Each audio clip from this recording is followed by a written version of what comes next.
Hello hi नमस्कार, आप सुन रहे हैं जागरण पॉडकास्ट का खबरनामा। मेरा नाम है शताक्षी सिंह। आज तारीख है 9 अप्रैल की और दिन है मंगलवार का। चलिए आपको बताते हैं आज दिन भर की तमाम बड़ी खबरें। इन खबरों को बताने से पहले मैं आपको एक चीज बता दूं कि आज मैं आपको कुछ ऐसी पार्टियों के नाम बताने वाली हूं जिनके नाम सुनकर शायद आप हंस पड़ेंगे। कुछ के नाम बहुत अजीबोगरीब हैं, लेकिन इन पार्टियों के नेता भी चुनाव में नामांकन डाल चुके हैं और चुनाव लड़ भी रहे हैं। इनमें से कुछ के नामांकन रद्द कर दिए गए हैं, लेकिन इनमें से बहुत सारे ऐसे नेता हैं जो चुनाव लड़ने वाले हैं। तो इस एपिसोड में अंत तक बने रहिए। मैं इन पार्टियों का जिक्र आपसे करूंगी। फिलहाल वक्त है हेडलाइंस का। राजनीति में होगी रॉबर्ट वाड्रा की एंट्री, इसकी आशंका जताई जा रही है। फिर अमेठी से चुनाव लड़ने की उन्होंने इच्छा जताई है। इस साल सामान्य रहेगा मॉनसून, बिहार समेत कई राज्यों में कम होगी बारिश। बीआरएस ने इलेक्शन कमीशन से की राहुल गांधी की शिकायत, चुनाव नियमों के उल्लंघन का लगाया आरोप। हाईकोर्ट ने कहा शराब नीति केस में केजरीवाल की गिरफ्तारी सही, ईडी ने कानून का पालन किया। जेल में बंद इमरान खान पर हर महीने हो रहे 12 लाख रुपए खर्च, अलग से किचन में बनता है स्पेशल खाना। मानवीय संकट अस्वीकार्य, गाजा में नागरिकों की मौत की भारत ने की निंदा, यूएन के इस प्रस्ताव का किया समर्थन। फोन पे यूजर अब सिंगापुर में भी कर पाएंगे यूपीआई से पेमेंट, कंपनी ने एसटीबी के साथ की पार्टनरशिप। अक्षय कुमार ने इस एक्टर के कारण बदला था अपना नाम। आपको बताएंगे कौन सा है वो एक्टर, और छोटा रोल प्ले करने के बाद फिल्म इंडस्ट्री में बदली थी पहचान। आईपीएल में आज पंजाब किंग्स वर्सेस एसआरएच का है मैच। पंजाब ने हैदराबाद के खिलाफ 66% मुकाबले जीते हैं। अब खबरें विस्तार से जान लीजिए। राजनीति में आने की तैयारी का संकेत देते हुए कांग्रेस नेता प्रियंका गांधी वाड्रा के पति और कारोबारी रॉबर्ट वाड्रा ने कहा कि अगर लोग चाहें तो वो जरूर आएंगे। उन्होंने फिर दावा किया कि उत्तर प्रदेश के अमेठी से लेकर देश भर से पार्टी कार्यकर्ताओं के समर्थन के फोन आ रहे हैं। रॉबर्ट वाड्रा ने सोमवार को एक इंटरव्यू में कहा कि सिर्फ अमेठी नहीं, पूरे देश के कांग्रेस कार्यकर्ता मुझे सक्रिय राजनीति में आते देखना चाहते हैं। अमेठी प्रमुख संसदीय क्षेत्र है क्योंकि वहां 1999 से चुनाव प्रचार किया है। उन्होंने कहा कि अमेठी के लोगों को स्मृति ईरानी को 5 साल पहले चुनने की गलती को अब सुधार लेना चाहिए। अगर अब मैं अमेठी से चुनाव लड़ता हूं तो लोगों को स्मृति को जिताने की गलती सुधारने का विकल्प मिलेगा। अमेठी के लोग मुझे भारी मतों से जिताएंगे। उन्होंने कहा कि अगर राहुल गांधी अमेठी से चुनाव लड़ते हैं तो वो उनका पूरा समर्थन करेंगे। अगर राहुल को लगता है कि वायनाड के बाद उन्हें अमेठी से चुनाव लड़ना चाहिए तो उन्हें पूरा समर्थन देंगे और चुनाव प्रचार में साथ रहेंगे। राम मंदिर में रामलला की प्राण प्रतिष्ठा के आमंत्रण पर उन्होंने कहा कि कांग्रेस धर्म आधारित राजनीति में विश्वास नहीं करती और हमेशा इससे दूर रहती है। वाड्रा ने कहा कि भाजपा 400 से अधिक सीटें लाने का दावा करके लोगों में भ्रम और भय की स्थिति पैदा कर रही है। लोगों को लगता है कि भाजपा कुछ गड़बड़ी करके ही 400 पार जा सकती है। वहीं किसानों के लिए एक अच्छी खबर सामने आई है कि निजी मौसम विज्ञान एजेंसी स्काईमेट की एक रिपोर्ट की माने तो इस साल सामान्य मानसून रहने की उम्मीद है। मौसम विभाग के अनुसार इस साल जून और सितंबर के बीच भारत में सामान्य मानसून रहने की उम्मीद है। देश में 868.6 मिलीमीटर की लंबी अवधि के औसत का 102% बारिश होने की उम्मीद है। रिपोर्ट के अनुसार जून से सितंबर तक मध्य और पश्चिमी भागों में सामान्य से अधिक बारिश होगी। उत्तरी और दक्षिणी हिस्सों में सामान्य बारिश होगी और उत्तर पूर्व भारत और पूर्वी हिस्सों में सामान्य से कम बारिश होगी। मॉनसून पूर्वानुमान 2024 शीर्षक से जारी रिपोर्ट में पता चलता है कि भारत के दक्षिण, पश्चिम और उत्तर पश्चिमी क्षेत्रों में अनुकूल वर्षा होगी। महाराष्ट्र और मध्य प्रदेश जैसे मुख्य मॉनसून वर्षा आधारित क्षेत्रों में पर्याप्त वर्षा होने की उम्मीद है। बिहार, झारखंड, उड़ीसा और पश्चिम बंगाल सहित पूर्वी राज्यों में सामान्य से कम बारिश का खतरा है। पूर्वोत्तर भारत में सीजन की पहली छमाही में सामान्य से कम बारिश हो सकती है।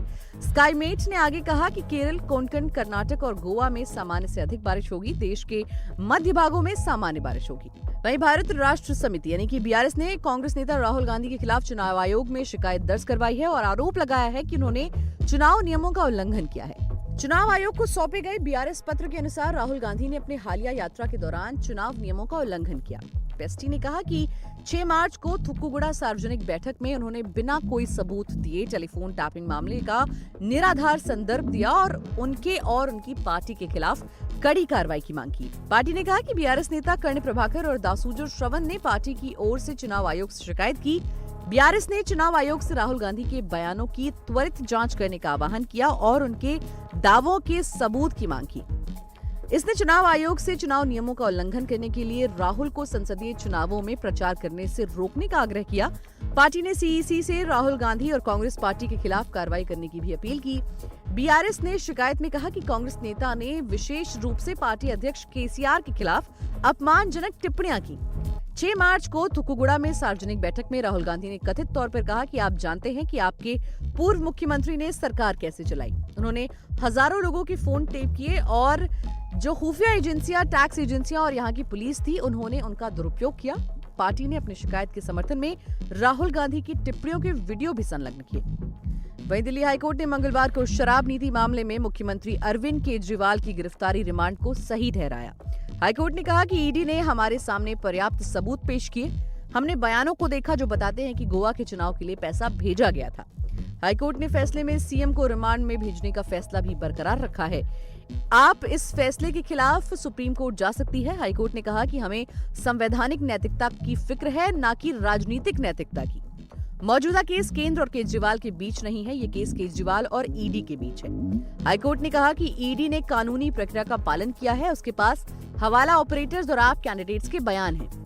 हाईकोर्ट का फैसला यह है कि शराब नीति केस में अरविंद केजरीवाल की गिरफ्तारी अवैध नहीं है, ईडी की गिरफ्तारी की कार्रवाई सही है। वहीं केजरीवाल की दलील ये है कि ईडी के पास कोई सबूत नहीं है कि केजरीवाल मनी लॉन्ड्रिंग में शामिल थे। ये कहना है दिल्ली के मुख्यमंत्री हवाला ट्रांजैक्शंस कर रहे होंगे, ये हास्यास्पद है, उनका कहना है। वहीं ईडी ने दलील दी थी कि अपराधी और आरोपी ये नहीं कह सकते कि हम गुनाह करेंगे और हमें इसीलिए गिरफ्तार नहीं किया जाएगा क्योंकि चुनाव है। हम अंधेरे में तीर नहीं चला रहे, हमारे पास व्हाट्सएप चैट, हवाला ऑपरेटर्स के बयान और इनकम टैक्स का डेटा भी है। वहीं बात करें विदेशी खबरों की, तो पाकिस्तान के पूर्व प्रधानमंत्री इमरान खान की सुरक्षा को लेकर जेल अधिकारियों ने बड़ा खुलासा किया है। रावलपिंडी की अदियाला जेल में बंद इमरान खान की सुरक्षा पर लगभग 1.2 मिलियन यानी कि 12 लाख रुपए से अधिक का भारी मासिक बिल खर्च हो रहा है। जेल अधीक्षक द्वारा लाहौर उच्च न्यायालय को एक रिपोर्ट सौंपी गई है और इस रिपोर्ट के अनुसार जेल परिसर के अंदर 71 साल के इमरान खान को कई विशेष सुविधाएं प्रदान की जा रही हैं। इसमें 50,000 रुपए का एक अलग सीसीटीवी कैमरा इंस्टॉल किया गया है जो 7,000 अन्य कैदियों की निगरानी करता है। इमरान खान का खाना सहायक अधीक्षक की निगरानी में एक अलग से स्वच्छ रसोई घर में तैयार किया जाता है।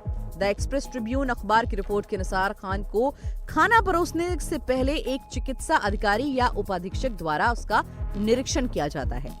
पूर्व प्रधानमंत्री को चिकित्सा देखभाल प्रदान करने के लिए होली फैमिली अस्पताल के 6 से ज्यादा डॉक्टरों की एक टीम तैनात है। साथ ही अतिरिक्त विशेषज्ञ टीमें नियमित जांच करती रहती हैं।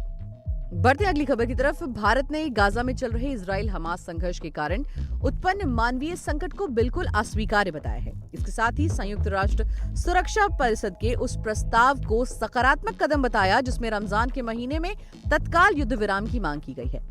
संयुक्त राष्ट्र महासभा की बैठक में सोमवार को विचार व्यक्त करते हुए भारत की स्थायी प्रतिनिधि रुचिरा कंबोज ने कहा कि हम गाजा में चल रहे संघर्ष से बेहद परेशान हैं। रुचिरा कंबोज ने कहा कि इससे मानवीय संकट गहरा गया है और क्षेत्र और उसके बाहर अस्थिरता बढ़ रही है। उन्होंने कहा कि भारत संयुक्त राष्ट्र सुरक्षा परिषद द्वारा 25 मार्च को एक प्रस्ताव को अपनाने को सकारात्मक कदम के रूप में देखता है। इजराइल और हमास के बीच चल रहे संघर्ष में बड़े पैमाने पर नागरिकों, विशेष करके महिलाओं और बच्चों की जान गई है। उन्होंने कहा कि इससे उपजा मानवीय संकट पूरी तरह से अस्वीकार्य है। संयुक्त राष्ट्र सुरक्षा परिषद में पिछले महीने अपनाए गए प्रस्ताव में रमजान के महीने के लिए तत्काल युद्ध विराम की मांग की गई थी। इसका सभी पक्षों से सम्मान करने की बात कही गई थी जिससे एक स्थायी युद्ध विराम हो सके। कंबोज ने कहा कि आतंकवाद के सभी स्वरूपों और अभिव्यक्तियों के विरुद्ध भारत का दीर्घकालिक और समझौता न करने वाला रुख रहा है। हम सभी बंधकों को तत्काल और बिना शर्त रिहाई की मांग करते हैं। वहीं डिजिटल पेमेंट को बढ़ावा देने के लिए भारत सरकार के साथ ही पेमेंट कंपनियां भी कदम उठा रही हैं। अब सिंगापुर में भी फोन पे यूजर यूपीआई पेमेंट कर सकते हैं। फोन पे ने सिंगापुर टूरिज्म बोर्ड से 2 साल की डील की है। इस डील के बाद सिंगापुर के करीब 800 से ज्यादा मर्चेंट फोन पे का इस्तेमाल कर सकते हैं। फोन पे और एसबीटी की इस डील के बाद जो भारतीय पर्यटक सिंगापुर जा रहे हैं वो भी फोन पे का इस्तेमाल कर सकते हैं। ऐसे में अब करेंसी एक्सचेंज करने की टेंशन एक तरह से खत्म हो जाएगी। फोन पे प्राइवेट लिमिटेड के इंटरनेशनल बिजनेस फोन पे के मुख्य कार्यकारी अधिकारी रितेश पई ने कहा कि सिंगापुर, जिसे भारतीय यात्रियों के बीच काफी सराहा और मनाया जाता है, एसबीटी के साथ साझेदारी से फोन पे यूजर के लिए लेन देन में आसानी होगी, जो अब द्वीप शहर का दौरा करते समय क्यूआर कोड को स्कैन करके सीधा अपने मौजूदा बैंक से भुगतान कर सकते हैं। बात करें मनोरंजन जगत की तो एक्शन और कॉमेडी में मशहूर अक्षय कुमार का जादू सिल्वर स्क्रीन पर सबने देखा है।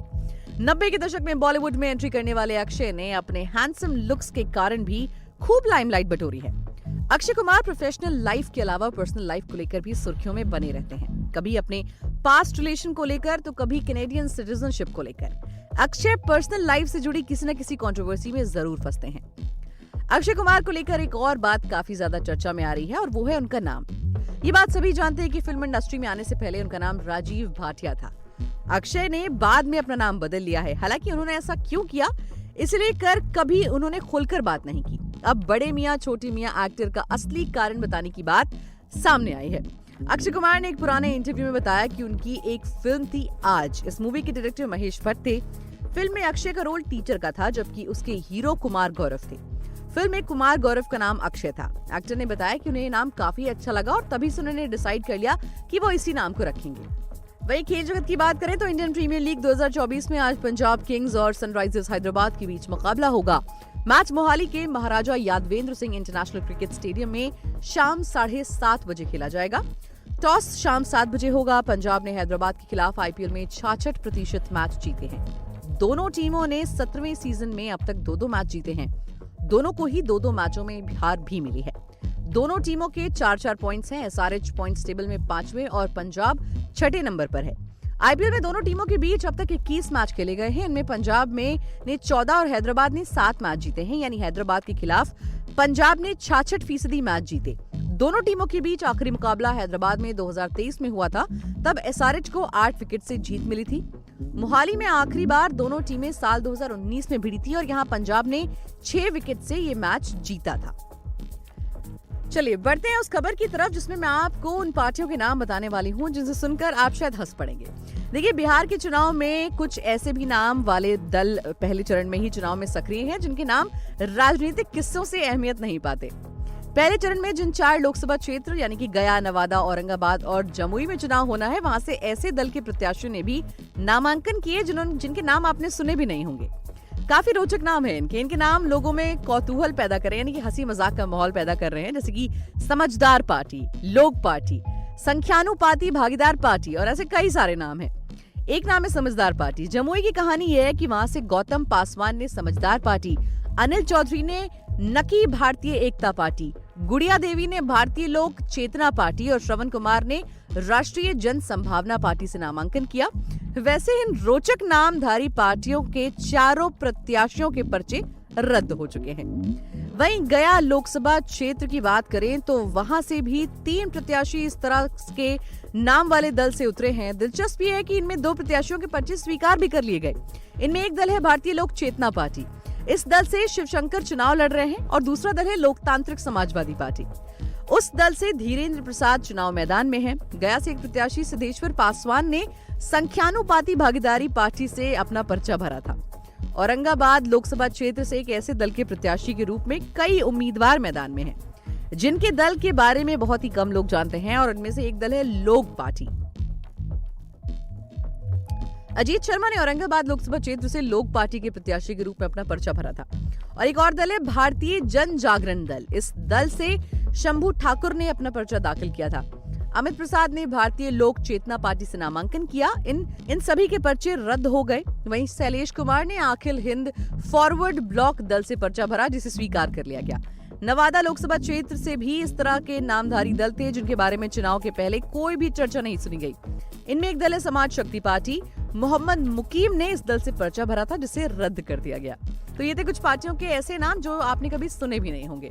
और इसी के साथ आज के लिए फिलहाल इतना ही। देश और दुनिया की तमाम खबरों को जानने के लिए जुड़े रहिए हमारे साथ और सुनते रहिए जागरण पॉडकास्ट का खबरनामा।